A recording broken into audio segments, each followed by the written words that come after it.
Bonjour, bienvenue dans cette vidéo. Aujourd'hui, je vais faire un petit point sur mon budget mensuel pour prouver à certaines personnes que c'est possible de vivre avec un petit salaire. Donc, il faut savoir que moi, je suis vraiment quasiment au minimum niveau salaire. Je gagne 1505 euros net pour 35 heures. Donc, ça correspond à une grosse partie de la population française. J'ai pas fait la demande de prime d'activité, mais je touche 1505 net pour 35 heures. Donc voici en fait mon budget minimaliste. Vraiment, j'ai vraiment condensé au minimum syndical et à tout ce que j'ai besoin. J'ai pas besoin de plus.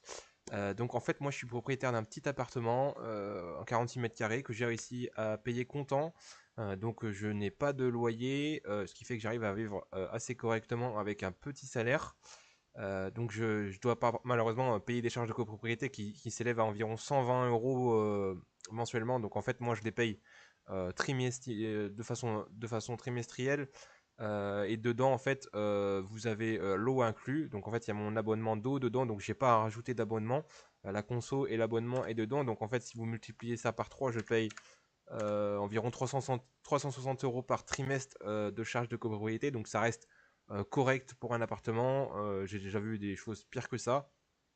Donc c'est vraiment le minimum pour fonctionner la copropriété. J'ai aussi un abonnement électrique parce que du coup je suis au tout électrique. Je paye environ 56 euros mensuellement.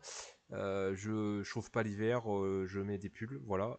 Et du coup, ce qui me permet d'avoir l'électricité à seulement 56 euros par mois, ce qui comprend un frigo, une plaque électrique, un ordinateur et un ballon d'eau chaude. Donc voilà, pour chauffer 46 mètres, enfin, pour 46 mètres carrés, c'est largement suffisant.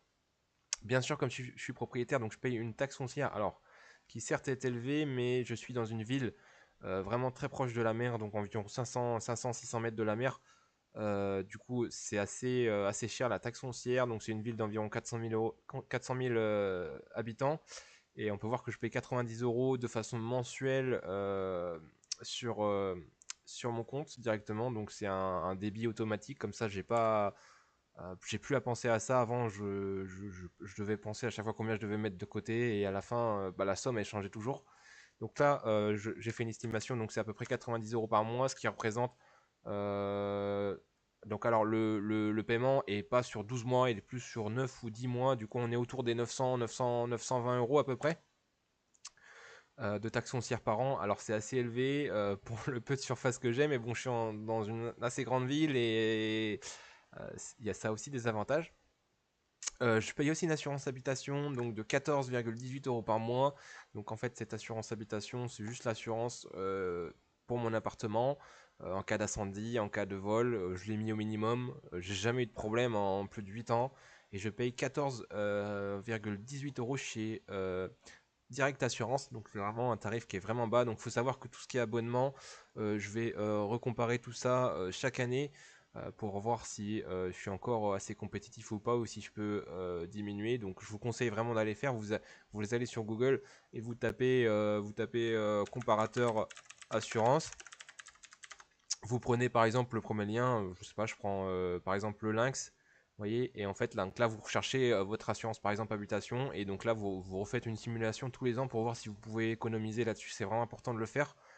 Personnellement, moi je le fais chaque année, voire même des fois 2 fois par an. Ça me permet de rester toujours compétitif sur tout ce qui va être assurance. Donc je possède une petite voiture aussi. Donc alors c'est une petite voiture, c'est une 207 que j'ai acheté d'occasion il y a 3-4 ans. Je l'ai payé 3000 euros comptant. Alors aujourd'hui c'est très dur de trouver une voiture dans ces prix-là. Je l'ai acheté à un particulier sur le bon coin. Donc c'était une 207 très simple en 90 chevaux. Voilà, je l'ai payé 3000 euros. Elle avait très peu de kilomètres. Aujourd'hui dois être à 180 000 kilomètres. Je roule très, très peu avec parce que je vais au travail. Actuellement j'ai un travail je suis vendeur dans un magasin et j'ai un travail juste à côté pas très loin de mon appartement, environ 8 à 10 minutes de vélo au maximum.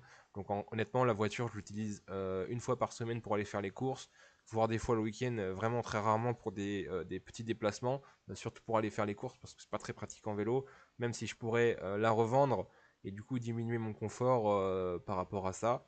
Certes, je gagnerais du coup le prix de l'assurance, voiture, plus tout ce qui va être carburant et un petit peu d'entretien. Mais bon, ça reste quand même un outil agréable si jamais j'ai besoin, le jour où il pleut vraiment trop fort, où il y a de la neige ou ce genre de choses. Bah, je peux aller faire mes courses et je peux vraiment aller plus loin que la ville où je suis par exemple. Donc je suis aussi fibré chez moi, donc très simple, j'ai pris la box fibre la moins chère du marché.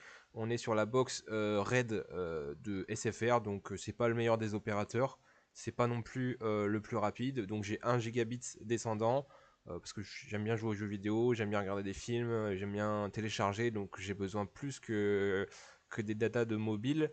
Donc en fait je vais payer 25,48 chez Red by SFR. Donc ça doit coûter à peu près 2 euros la location de la box et après vous avez 23 euros d'abonnement mensuel. Ça n'a jamais augmenté depuis 3 ans.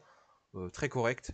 C'est pas la meilleure des Wi-Fi, mais honnêtement, c'est plus que correct pour le tarif. Quand vous voyez que vous avez des abonnements chez Orange à plus de 50 euros, c'est juste une hérésie. Au niveau de l'abonnement portable, donc ici encore très simple, 9,99. Voilà, je suis chez Bouygues. Bon, c'est pas le meilleur des abonnements, mais il faut que je revoie ça.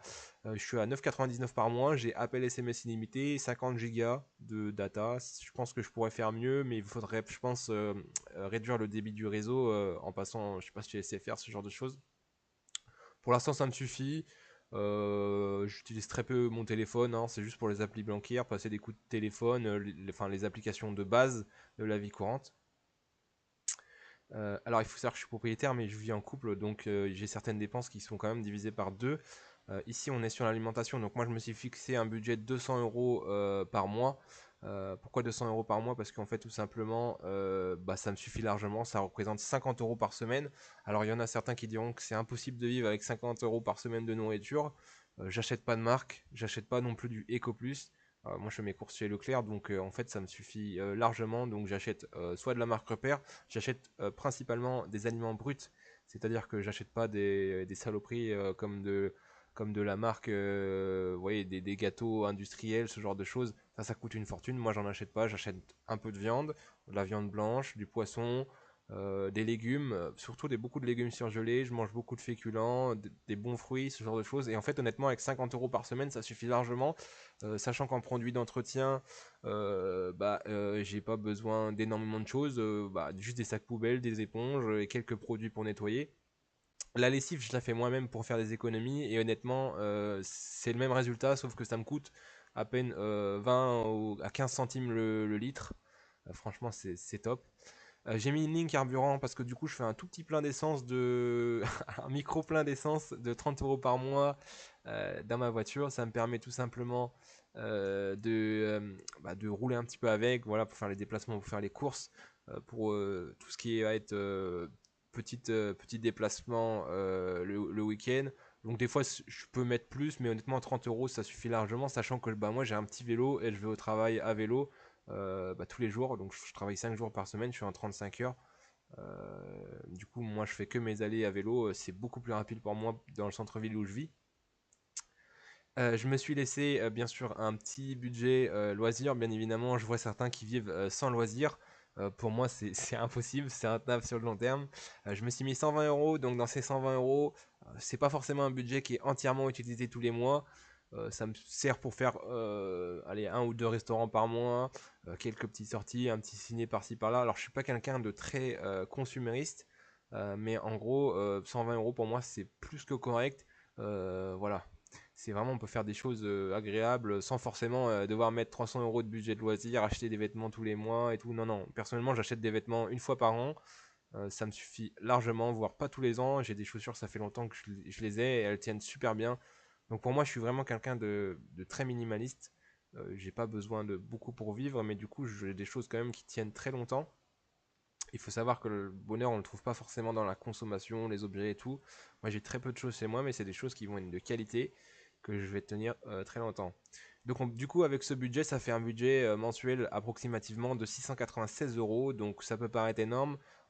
C'est quasiment le montant d'un RSA. Voilà, personnellement, je gagne 1505 euros. Donc, il me reste quasiment 800 euros à mettre de côté tous les mois, ce qui paraît énorme pour certaines personnes, mais moi aussi, je trouve que c'est énorme.